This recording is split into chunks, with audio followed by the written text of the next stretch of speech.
If I could go back 20 years, there are like 10 things I wish I knew 20 years ago. I mean, right now, because I'm 53 years old, if I could go back to when I was 33 years old, that would be 20 years back, there'll be these 10 things I wish I knew. Number one, to get a career. In my life, I've had many jobs. I mean, if you was to look at my resume, you see all these jobs, but I've only had really one career. So that'd be something if I could go back 20 years and someone like, hey, this is the time, get a career, something that's going to sustain you, that you can put a retirement with, the 401k, benefits, stability in one company, or even not even a company, but the industry, and have a career instead of a bunch of jobs. Number two would be get a passport. If I could go back 20 years, or if someone told me 20 years ago to get a passport and travel the world. The world is a beautiful place to see, and there's so many things and so many places you can go. So get a passport, and not just have the passport, but then take those trips. You can take it via a cruise or go on an airplane, go to another country, visit those countries, and see the beauty around the world. Just get out there and travel and see what the world has to offer. Number three for me would be, if I could, if someone could tell me 20 years ago, find someone you like. Whoever your partner is, your spouse, the one that you are bundled up with, however you want to look at it, but not just love the person, but you should like the person. So you should think about, do I really like this person? Do I like hanging with this person and being with this person? Do I like the things that they like, and do I like the way they walk and talk and all that? I want to like them. It's a lot of times you hear people say, yeah, I love them, but do you like them? And that's one of the questions I'll ask anybody that's in a relationship, especially if they're asking for advice. I always ask, do you like them? Because that's way, to me, more important than do you love them. It's the like. I like that person. Number four for me would be never to co-sign for anyone, for anything. Don't be a co-signer. Didn't say don't help somebody, but don't co-sign on their car loans, their home loans, or even personal loans, furniture, or anything. Why would you put your name and your credit at risk for someone else to mess up? Yeah, if there's a way to help them, then help them. But don't co-sign on something that you're not even going to get the joy out of. They're driving around in a car and not making the payments or whatever, and then you're the one hooked on the line trying to make the payments if they don't. So don't co-sign for anybody. That'd be number, four for me. Number five would be keep your credit score above 700. Once you build your credit and get it to a place, that goes back to number four with not co-signing, but having that credit score up at least above 700. That is something that I wish I knew 20 years ago, and it will definitely take you into your future, and that you can retire, because there's nothing you can do with a low credit score.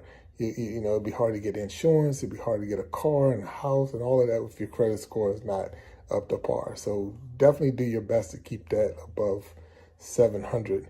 One of the things I do is I have what they call Credit Karma, and I could just see what my numbers are doing and just stay on top of it. I have other things to help me, but that was one of the things I started doing just so I could keep a little mini track of it, and it helped a lot. So try to keep that credit score above 700. Another thing, I would say like number six, I wish I knew 20 years ago, and that'd be to pay yourself. You work hard, you go out there, you make sure that your mortgage is paid and your car is paid and all your other bills are paid, but you need to pay yourself. So take a small chunk of it. It could be $50 a pay period, $100 a pay period, or whatever it is, but make sure that you pay yourself. Pay yourself and use that money as your fund money. So when it runs out for the next pay period or whatever, and then I get my next allowance in that sense. So make sure you pay yourself. Number seven, if I wish I knew 20 years ago, is visit the doctor.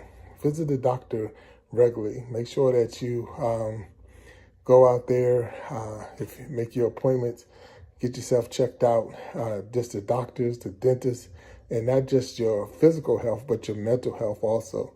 So make sure that you're, making those appointments, getting yourself checked out, and don't be afraid to share your information with other people. That you'd be surprised how many people don't go and are afraid to go, especially men. They just don't. They feel like it's not macho, or they feel like they don't need it. I don't feel aching or pain, so I don't need it. But that's one of the biggest hang-ups for men, is not wanting to go to the doctor. So if you got the career, you're getting the benefits, you got the insurance, use it. Go visit your doctor. I would say I wish someone told me 20 years ago, and this would be number 8, and that would be get your degree. Get your degree. Get a degree in something. Don't just, there was a time where a high school diploma was enough, or GED was enough to get you a job or whatever. But remember, we're talking about careers here. So I need something that's going to get me to the next level, and the level after that when I get my career. And a lot of times it's based on the degree that I have. And a lot of companies don't even care what the degree in, but they just want to know that you're willing and able to stick through and accomplish something. And a lot of it is just, I'm able to accomplish getting my degree in whatever the field is. So do your work, get that degree. I know it's tough. I mean, I was on a long-term plan trying to get my degree, but I kept stopping, and a lot of that was because I had a bunch of jobs. So, but I was so glad that I did get it. So that would be number 8 on my list of things I wish I knew 20 years ago. Number 9 on my list, I wish someone had told me what I knew 20 years ago, is to love yourself. So many times we do so much for so many people, but just like, do you love yourself? Do you love yourself to the point that, you take care of yourself? You treat yourself. You're not going to let nobody abuse you. You're not going to get in a relationship where someone's mistreating you or misusing you, because you love yourself. I love myself too much to let all these other things get in my way.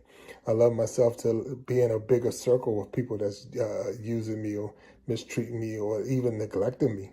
So I make my circle smaller because I love myself. So that would be my number 9. Make sure that you love yourself. 10, I wish that someone had told me this 20 years ago, and that'd be to set goals. Set goals in your life, things that you want to accomplish, things you want to do, places you want to be. But set a goal. You got your 5-year plan, your 10-year plan, your 20-year plan, and start, not just set them, but start chipping at them and seeing them. Write them down, put them somewhere that you can start seeing and moving towards it. As you get to that age, okay, now, so had I set a 20-year goal, some of the things I've done in my life, and one of the jobs I had was when I was in the military. Had I set the goal to retire, from the military, then that would just been a 20-year goal, 20-year plan that I could have put in place. But because I didn't have that mentality, because I didn't have that thought pattern, it slowed me down. So that would be something I would tell, 20 years ago, I wish I knew. And if I was talking to someone who was 20 years younger, I'd be like, hey, what is your goal? What is your goal for when you're 40? What's your goal for when you're 50? What's your goal for when you turn 60? So having those goals in place will help you moving forward. But if I could go back 20 years and with that mindset, or those 10 things that I just mentioned, I know without a doubt my life would be different. I do love myself, and I do love the life that I have, but it'll be so much different because I would have a different plan, a different attitude, different mindset, and for sure, different situations that I've been in. But thank you. I hope these 10 ideas and 10 items might help you. If you did like it, go ahead and hit that subscribe button. Leave a couple of comments down in the comment section. Hit the like button. Share with others that you think this might help. And I look forward to talking to you later. Thank you. Peace.